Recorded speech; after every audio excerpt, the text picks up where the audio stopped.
No matter the genre of literature or cinema, whether it is fantasy, sci-fi, horror, thriller, or even drama, you can categorize monsters neatly into three categories. The first category of monsters will be mythic monsters. In this category are the monsters from folklore. Think of griffins, dragons, demons, changelings, and giants. It's in this category that all the fun, crazy monsters are. You wouldn't want to see a Wendigo in real life. Depending on which folklore you read, the appearance of the Wendigo will vary, but it has some common characteristics though.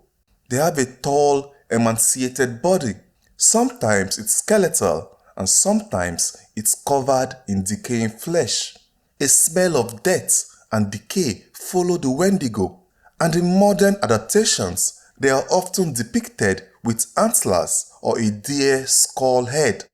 But from the research I did, the antler and deer skull head are more of a pop culture addition and not part of the original legend.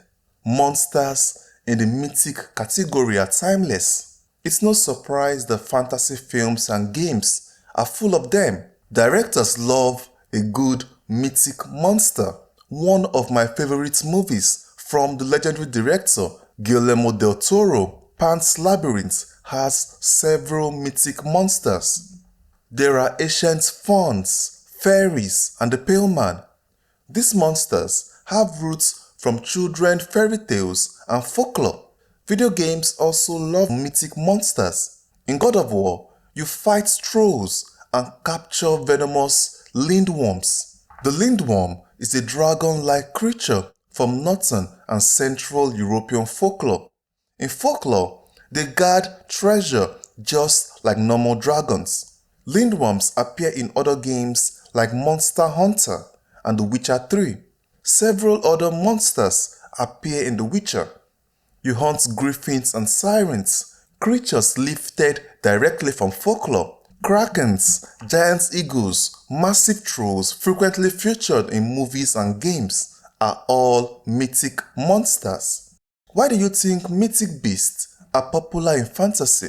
I believe it's because they carry the weight of old stories. If you're playing a game as a hero and you face them, it feels like you are entering into a legend. How did it feel the first time you faced the world serpent, Yomuganda?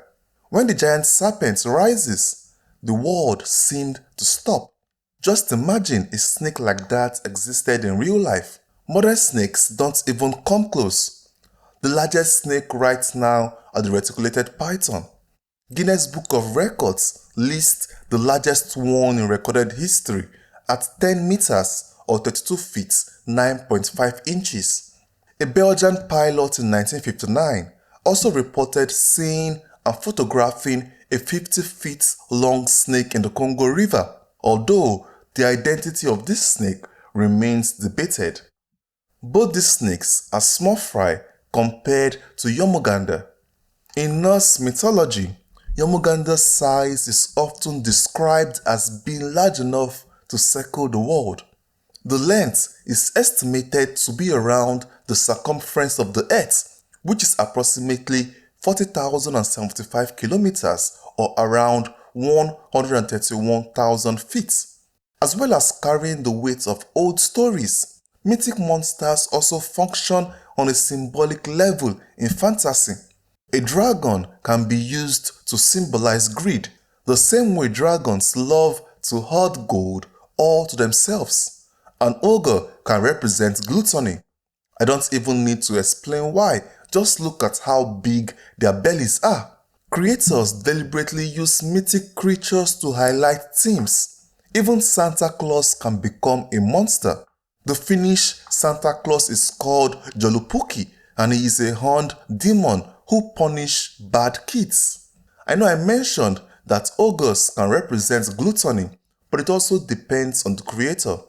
Storytellers can twist them to fit whatever narrative they want.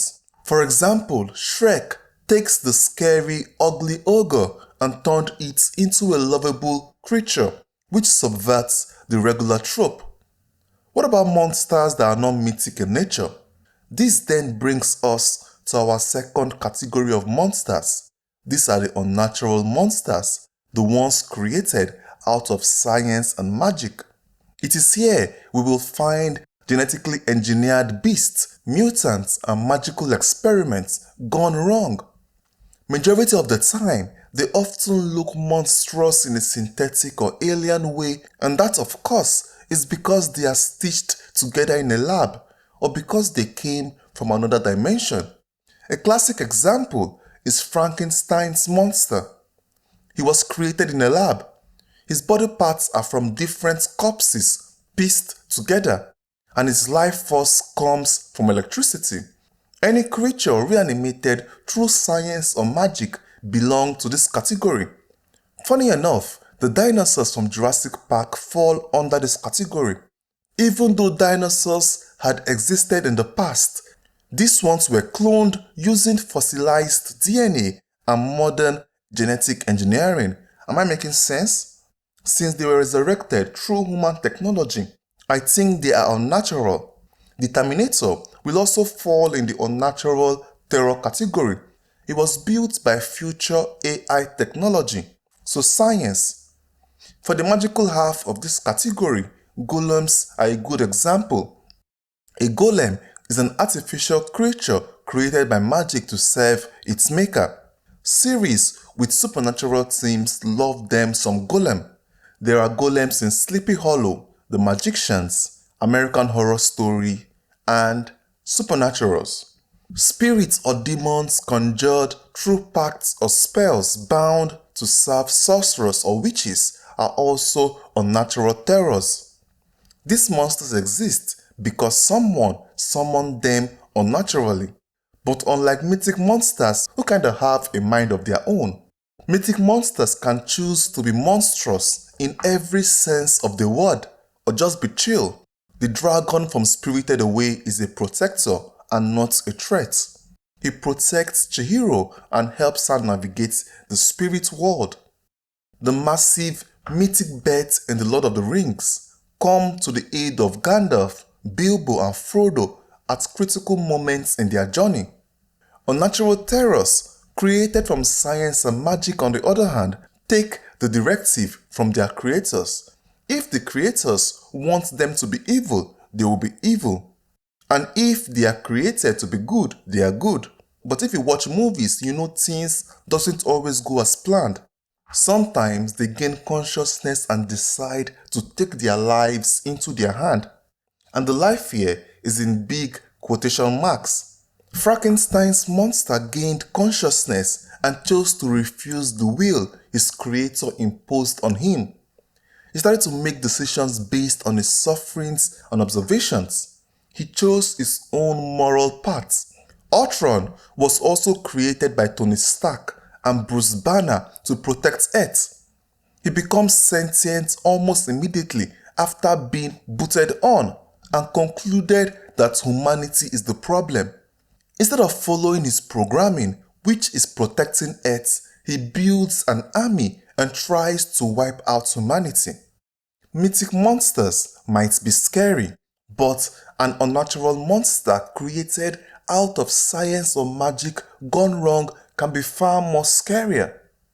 We've seen mythic beasts and unnatural horrors, but the scariest monsters of all are the ones that walk among us. Not all monsters have claws or fangs. Most of the time, the greatest monsters are simply people with dark secrets or twisted psyche. Hannibal Lecter from Silence of the Lambs comes to mind. He looks and talks like a gentleman, but underneath he is a monster more scarier than any creature.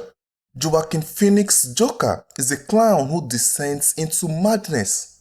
He blames society for all his issues and decides to become a menace to society. He becomes as fearsome as any demon that is magically conjured. A common trope in media is the monster within. Dr. Jekyll's murderous alter ego, Mr. Hyde, shows how one person can contain both good and evil. In Black Swan, Nina has a dark double that takes over her as she pushes for perfection and wanting to be number one.